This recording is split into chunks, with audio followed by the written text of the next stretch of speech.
ओ दिल्ली, दादा और दिलदादा, इंशे सीरियल, 76वां इंशा, शारिक अली। रात गए दिल्ली के मोहल्ले वसंतगंज में वाक़े नाथ गेस्ट हाउस पहुंचे तो थकन और नींद से बुरा हाल था। कपड़े बदले और बिस्तर में।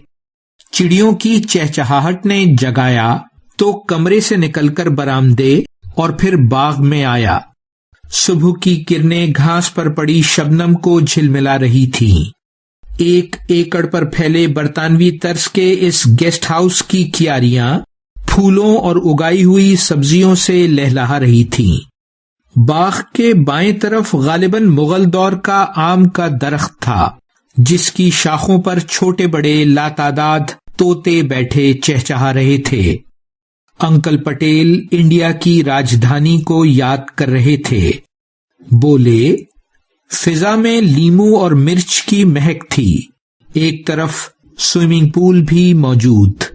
बाग की सैर के बाद छोले भटूरे का नाश्ता किया और दोपहर के लिए वहीं की उगी आलू गोभी की सब्जी का ऑर्डर दिया। जॉगर पहने और चंद गलियों से गुजरकर लोधी गार्डन सैर को पहुंच गए। दोनों जानिब कोहना साल दरख्तों की कतारें, जैसे सदियों की तारीख शाखों में छुपाए हुए हों। सफदरजंग का मकबरा और खान मार्केट भी नजदीक ही थी, मगर फुर्सत न मिल सकी। इंडिया गेट कोई मील भर दूर। चांदनी चौक देखा आपने? मैंने पूछा। बोले, पुरानी दिल्ली के कदीम बाजार को जैसा सोचा था उससे मुख्तलिफ पाया। फसीलबंद दिल्ली का मरकजी मकाम था ये किसी जमाने में। शाहजहां की बेटी जहां आरा ने 1650 में किस चाव से चौकोर तामीर करवाई थी इस बाजार की, जिसमें 1500 दुकानें थीं, ज्यादातर चांदी के बर्तन और जेवरात की। शायद इसीलिए चांदनी चौक कहलाया होगा ये। चांदी का इस्तेमाल कब शुरू हुआ दादाजी? मेरे जहन ने करवट बदली। दादाजी बोले, कांसी के दौर ही से चांदी की बनी चीजों के आसार भी मिलते हैं। यूरोप और मगरबी एशिया में बाआसानी दस्तयाब थी ये धात।